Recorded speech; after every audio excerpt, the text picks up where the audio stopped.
Hey there, friends. Let's talk about money in the music business. Yes, because I know you're thinking about it, and it struck me recently.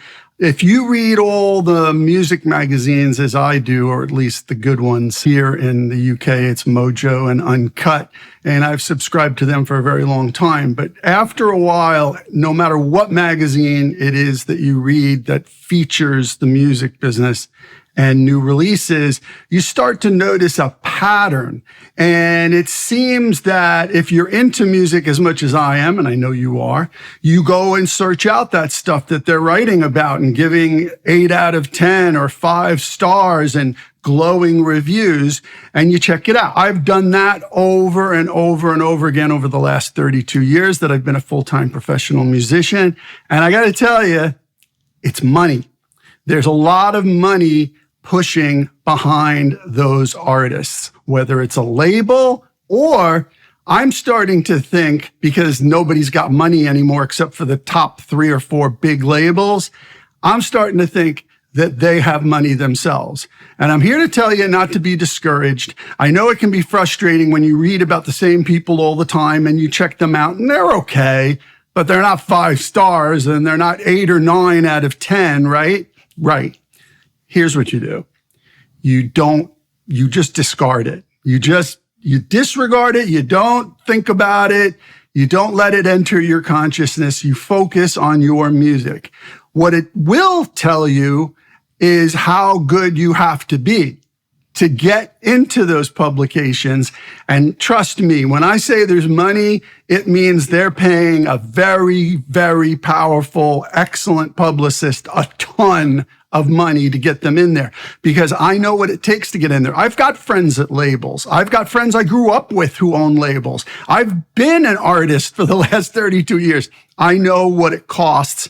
I know the amount of effort it takes to get in there if you don't have someone very powerful pushing for you. So block it out. Block it out.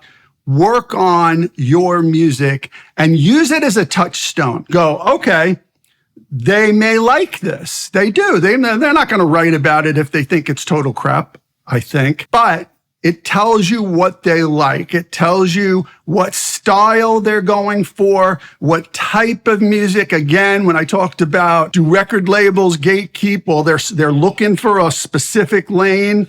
This will tell you another lane or the same lane that they're looking for. Now, you may not fit in that lane, but be so freaking awesome at your lane that they can't avoid you. They can't just write about one type of music. Have you ever read these magazines? There's like 40 different types. There's 7 different types of jazz they'll talk about, right? Okay, so don't worry about it. If you don't fit that lane and you're not that type of artist that they're raving about, be so bloody good at what you do. That means write bulletproof songs, work on them over and over and over and over again. Do not rest until everyone you play it for is like, man, that's just absolutely stunning and killer. That's number 1. Work on your stage performance. Make sure that you can deliver those songs time and time again, flawlessly and effortlessly, so that if they ever come to see you, because sometimes journalists will get interested enough to come see you if they're near where you're playing, if you're touring, what have you, and you need to blow them away, because sometimes you will get on their radar by a performance. And 3, work your bloody butt off to build your audience. Stay on social media. Make sure you've got a presence on every social media. I know it stinks. I hate it too, but you have to do it. And it has to be daily, sometimes twice a day, but it can be once a day if it's something really impactful and devastating and shows your personality and tells people what your music is in just like 10 to 30 second little snippets. If you do those 3 things, you will be in those magazines someday if you don't give up and don't get too frustrated. If you let the fact that other people are getting attention hang you up, you'll never get there. So just keep working hard and be excellent. There's nothing that matters in life other than love and excellence.